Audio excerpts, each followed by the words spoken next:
Usually when we look at a company, there's like a clear, definable boundary to its ambition. I'm Jack, by the way, and welcome to today's deep dive. And I'm Misha, and yeah, you're right. Like a software company wants to dominate your screen time, right? Exactly, or a car company wants to dominate your driveway. But then you encounter a business plan that just casually lists, colonizing Mars. Right, or connecting literally every square inch of the globe to high-speed internet. Yeah, and building the world's most advanced AI supercomputers as, like, near-term objectives, suddenly those traditional boundaries just completely vanish. So our mission today is to look under the hood of SpaceX's May 2026 S1 IPO filing. Which is a massive document. It's not just a business plan. It reads more like an engineering roadmap for a multiplanetary economy. It really does. So we're going to figure out the actual business reality for you. We'll look past the hype, break down the actual products they sell, who is writing the checks, and, well, really unpack this whiplash-inducing shift in their profits between 2024 and 2025. Okay, let's unpack this. Because before we can even talk about the money, we have to synthesize what this vertically integrated behemoth actually does. Calling them just a rocket company completely misses the picture now. Right, they've evolved. It's this three-pillar structure now, right? Space, connectivity, and AI. Exactly. Those are the three core pillars. I was reading through the filing, and this analogy kept popping into my head. It's like the building of the Transcontinental Railroad, but on this insane cosmic scale. Oh, that's a really good way to look at it. Yeah, think about it. First, they're building the trains in the rail network, which is this space segment. Then they're laying the telegraph lines right along the tracks. Right, which would be Starlink, the connectivity segment. Exactly. And now, instead of just passing through empty territory, they're building these enormous, energy-hungry industrial boom towns at every stop. That's the AI and compute segment. The railroad analogy holds up remarkably well, especially when you look at how each segment enables the next one. Let's break down those pillars, starting with space. The products there are obviously the launch vehicles. Right, the Falcon 9, Falcon Heavy, Dragon. Yeah, and the super heavy lift vehicle, Starship. And the entire economic engine of this pillar relies on one mechanical breakthrough, which is rapid reusability. Right, because historically, building a rocket was like building a 747 airplane, flying it from New York to London, and then just throwing the whole plane into the ocean. It was a staggering waste of capital, and that is exactly the problem they solved. The first stage of a rocket is roughly 70% of its total cost. Which is a huge chunk of money to just throw away every time. Exactly. So by engineering the Falcon 9 to autonomously guide itself back and, land vertically on a drone ship, they fundamentally altered aerospace economics. They don't throw it away. They just land it, inspect it, refuel it, and fly it again. Right, which allows them to offer fixed-price contracts for launch services. That drove the cost to orbit down by orders of magnitude. And once you lower the cost of the freight train, you can build the telegraph lines much cheaper. Which brings us to Pillar 2 connectivity, Starlink. And Starlink has expanded way beyond just a satellite dish on a roof. They have consumer broadband, obviously, but also enterprise solutions. Right, they're putting terminals on United Airlines planes, Maersk shipping fleets, John Deere tractors. It's everywhere. Yeah, and government solutions anchored by Starshield.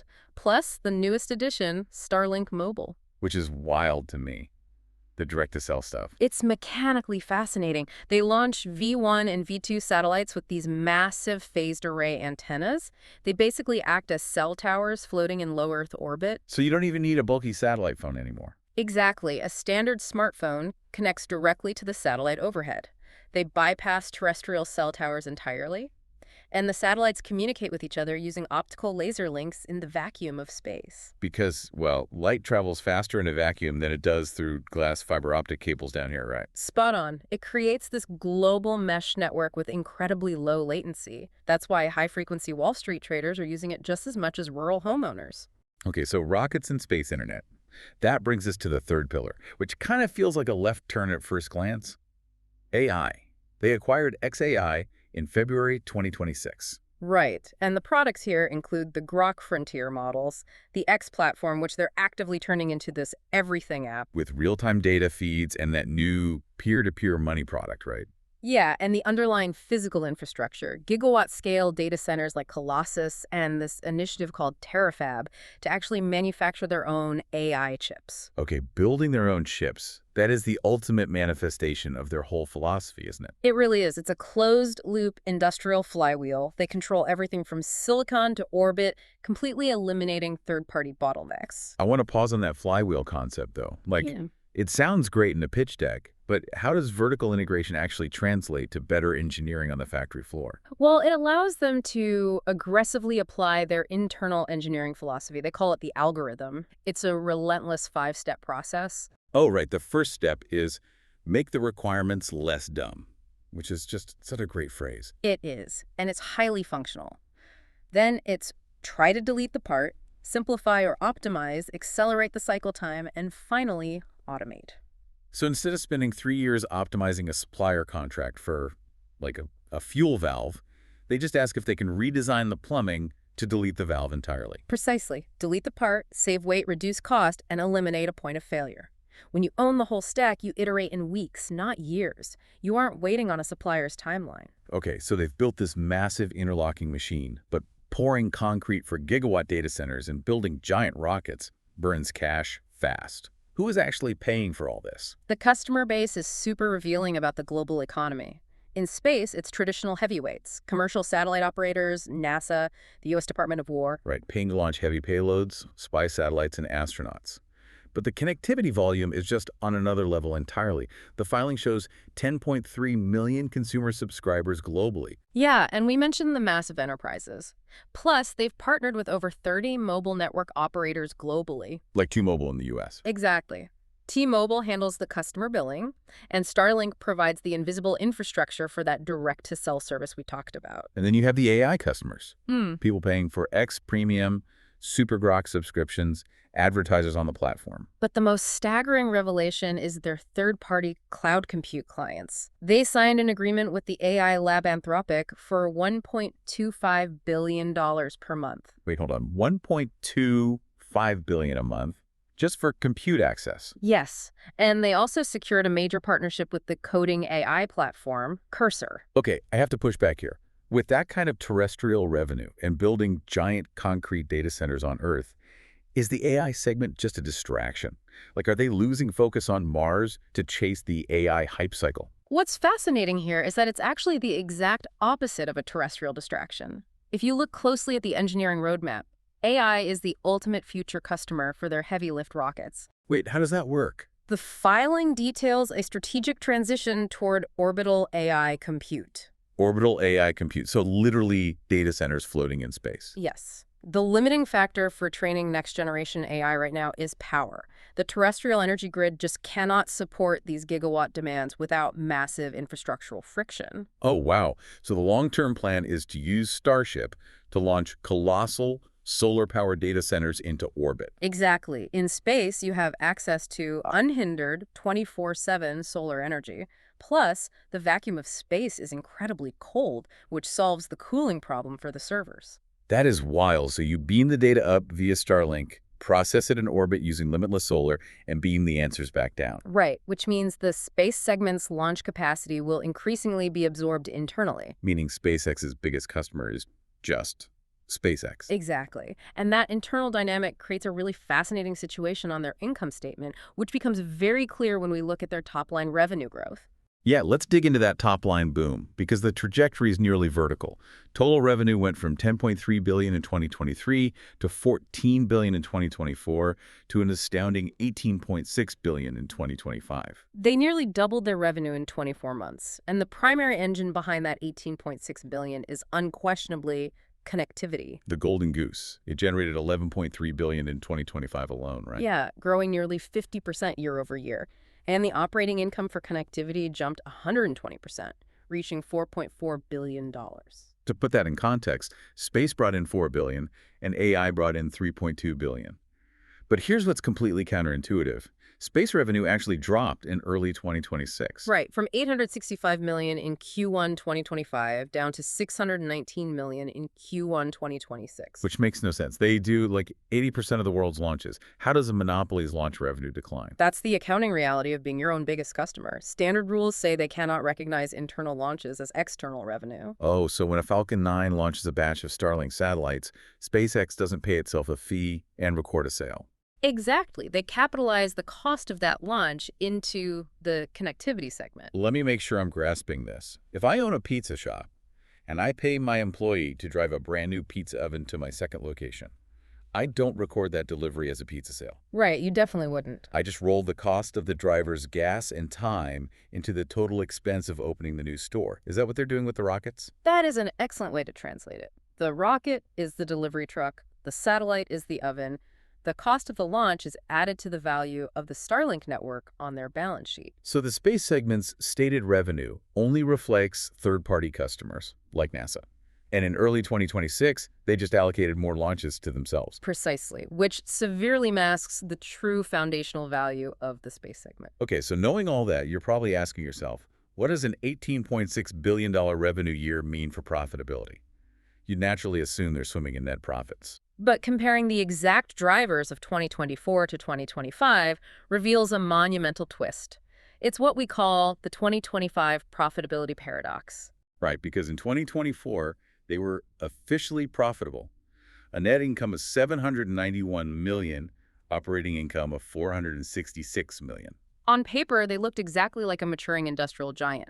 But in 2025, revenue balloons by $4.5 billion, but they swing to a massive net loss of $4.9 billion. And an operating loss of $2.5 billion. I mean, you have to explain the mechanics here. How do you make $4.5 billion more, but lose nearly $5 billion on the bottom line? You have to look past the top line and examine specific expenses, namely R&D and capital depreciation. This 2025 loss was not a failing business model. It was deliberate, hyper-aggressive reinvestment. So where exactly did the money go? In space, R&D expenses skyrocketed to $3 billion to radically accelerate Starship testing, and the AI segment burned even hotter. Yeah, AI operating losses widened from $1.5 billion to a staggering $6.3 billion, right? Driven by three massive cash sinks: terrestrial cloud computing, building data center infrastructure, and the immense depreciation of all those GPUs. Let me offer an analogy to clarify this paradox. Imagine a farmer who just had their most profitable harvest ever, that's SpaceX in 2024. Okay, I like where this is going. But instead of putting the cash in the bank and showing a high net income, they take every cent plus a bank loan and buy the colossal farm next door and a fleet of futuristic autonomous tractors. Exactly.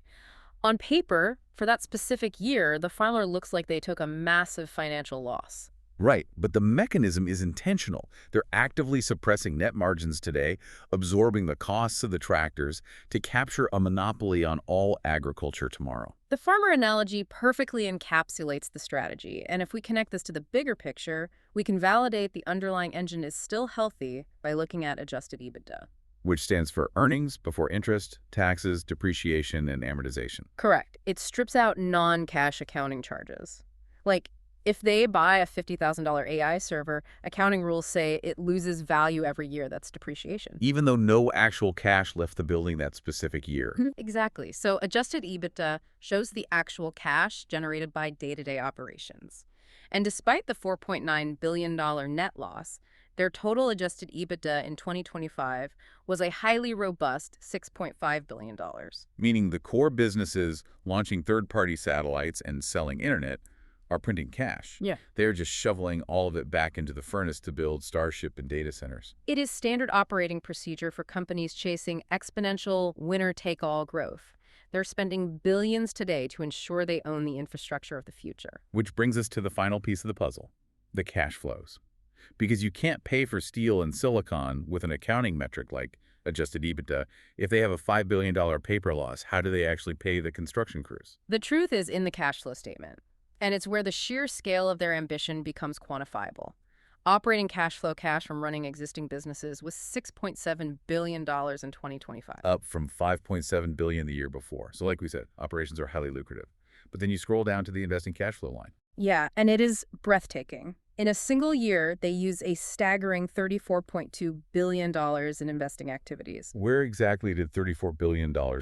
It was almost entirely driven by $20.7 billion in capital expenditures, hard assets. They spent $12.7 billion building AI infrastructure, $4.1 billion on the Starlink network, and $3.8 billion on space infrastructure. Let's do the math on that. They generated $6.7 billion from operations, but spent $34.2 billion on investments. That is a chasm of almost $28 billion. How on earth did they plug that hole? Through financing cash flow. To fund this expansion without slowing down, they raised $38.5 billion in 2025. The most notable piece being a $20 billion SpaceX bridge loan. Okay, I have to stop and challenge the wisdom of this strategy. You have a company taking out $20 billion in bridge loans to fund a $34 billion burn in a single year. It sounds incredibly risky, yes. Isn't this just a house of cards built on zero-gravity dreams? Is there a serious risk here that they are radically overextending themselves? It's a highly valid concern. And to their credit, the S1 explicitly acknowledges the extreme execution risk. This growth strategy hinges on two completely unproven linchpins: Starship and the Terafab chip initiative. So the giant rocket and the in-house silicon factory, tell me how the dominoes fall if one of those fails. It's a fragile dependency chain. If Starship fails to achieve rapid reusability, launch costs remain too high to economically deploy their massive V3 Starlink satellites. And if they can't launch the heavy satellites, connectivity revenue stalls. Furthermore, without Starship, they physically cannot lift the heavy infrastructure required for orbital AI compute. And similarly, if Terafab falters, they remain bottlenecked by the terrestrial supply chain. Just relying on whatever NVIDIA can supply them. Exactly. If either linchpin fails, the economics of their entire expansion could crumble under the weight of that $20 billion debt. It's the ultimate industrial high-wire act. Okay, to distill this entire analysis into a single takeaway, SpaceX is no longer just a company that launches things. They are a vertically integrated infrastructure behemoth. They're taking the immense cash generation of Starlink, combining it with tens of billions in outside financing, and using it all to fund aggressively expensive bets on rockets and AI. They are intentionally suppressing their profits today so they can own the foundational infrastructure of tomorrow. And that infrastructure brings us back to a concept in the filing that is truly paradigm shifting.